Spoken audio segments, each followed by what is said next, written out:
All right, hi guys. We are continuing with one of my favorite chapters in the Algebra 1 book. We're going to be talking about lesson 7.2 today.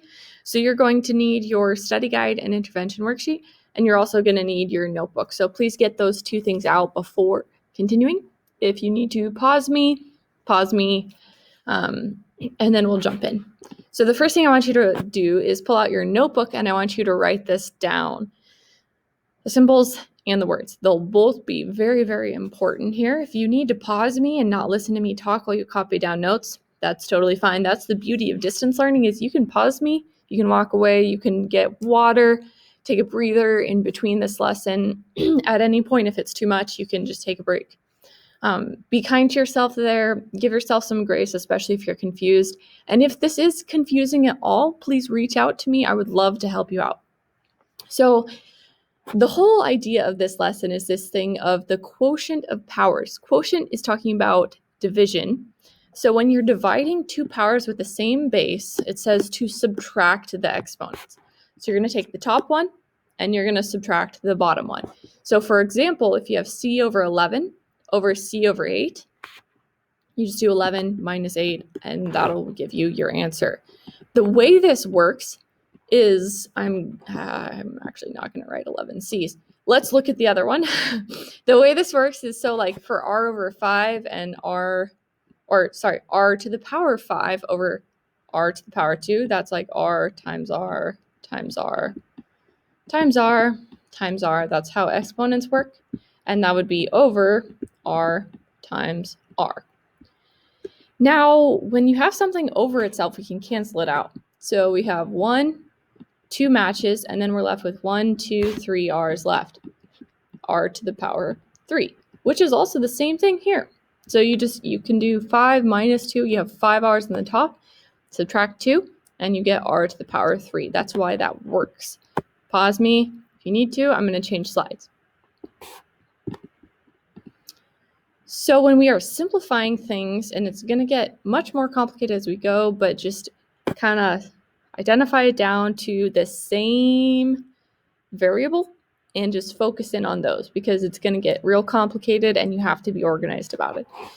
So a simple one's like this. This is just simply m to the power 6 minus 4, which is pretty straightforward. M to the power 2, that is it. That's all you have to do for problems like this. Then it gets a little bit more complicated because you maybe have multiple variables. So if you have multiple variables, you're going to look at the first one and then you'll look at the next one and just kind of work your way through it. So p to the 5 over p to the power 2. 5 minus 2 gives me p to the power 3. Then this is one of the most common mistakes people make with the rules of exponents, is that there's an n here. But you have to remember that that's basically n to the power 1. It's not 0, it's n to the power 1. So then you have 4 minus 1. Again, that's like n times n times n times n over n. You would take 1 away. And that gives you n to the power 3. And that is your answer. That's how you find it. You're just combining the top and bottom through subtraction. I'm going to go through some of the more complicated ones. So 7, 8, and 9 is where I'm at right now. So I might even jump to problem number 8. So with number 8, you have this 3, but it's outside the parentheses. So one of the other things that is a key concept here, I guess maybe I'll write it on this back one, is anything, maybe I'll even make a new one. Anything to the power of a power is like you're going to multiply them. So something as simple as x squared to the power of 3 is not 5. It would be basically x squared is like x squared times x squared times x squared. Tells us there are 3 of them. So 2, 4, 6, we would get x to the power 6. Now, if you look at a 2 and a 3, the way you make 6 from 2 and 3 is not adding, it is multiplying. So whenever you take a power to a power, you multiply. So far we have done powers times powers, which you add. Then you did power divided by power, which is divide. And then you have power to a power, which is multiplication. Those are 3 different ways that you can deal with these. I know this is going kind of quick, but this is kind of your crash course boot camp on how to do it. So we're going to go through number 8 right now. So we need to give this little power thing to all parts in here. So we have 2 to the power 3, and then we have a to the power 2 to the power 3, so you multiply them, which gives me 6. Then you have b to the power no power. No power means 1. So 1 times 3 gets you to 3. Then it's over a to the no power, but no power is not no power. Mathematicians are lazy, and that also still just means 1. So 1 times 3 is going to be a to the power 3. So I don't have a ton that I need to simplify here, but we can still deal with it. I have an a here and an a here. When we divide, division is going to go with subtraction. So when we divide, you are going to subtract 6 minus 3, and that gets us to a to the power 3, and then you still have b to the power 3 as well.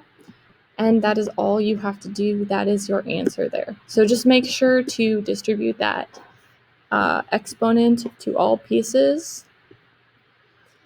I'll take you through 9 as well, just because it gets even more complicated. So you have 4 to the power 3 first. The reason I add a 3 is because there is an exponent of 3 out there. Then we have p to the power 4 to the power 3. So p to the power 12. Don't forget to give that exponent to all of them.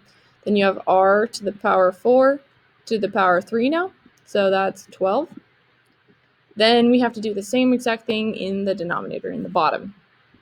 3 to the power 3. P to the power 2 to the power 3. So that's 2 times 3, which is 6. Then r to the power 2 to the power 3, which is 2 times 3, which is 6 again. Now we can simplify. I cannot do anything with this 4 and the 3. I don't need you to multiply them out. I don't really care about that as much. I don't need that big number. I just want to know that you know how to do this concept. So p to the power 12 over p to the power 6. You can do 12 minus 6. So this becomes, I guess we don't need our denominator. I guess we kind of do. All right, I'll leave it. So 12 minus 6 gets us to p to the power 6. Then we have r to the power 12 over r to the power 6, and that is also r to the power 6. And all we have sadly left alone in our denominator is 3 to the power 3. And that is how we do those problems. I'm just going to point out one more thing on the other side, on your other page, is that anything to the power 0 is 1. So this whole mess right here, number 11, is 1 because anything to the power 0 is 1. This is going to be 1. So 5, if I look at that one, I know that's going to be 1 in the numerator. I didn't look close enough at that. So you can just leave this as 1 over, I didn't see the denominator there, but you have w to the power negative 2, y to the power 2. One of the weird rules about exponents is you do not want to leave exponents negative. So in this case, you have a negative 1, so if you move it up, minus the negative becomes positive. So you can always swap it to the other side of the division bar, and it'll make it positive.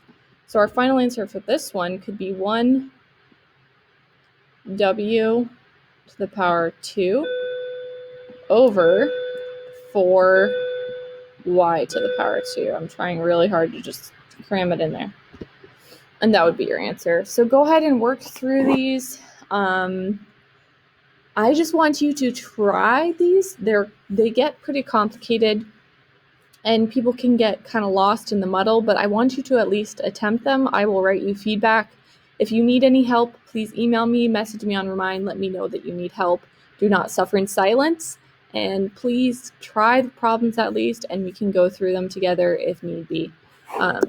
I appreciate you guys taking the time to watch this. I know it is not your favorite thing in the world to watch math videos, but thank you for doing so. Reach out to me if you need help. Have a good day.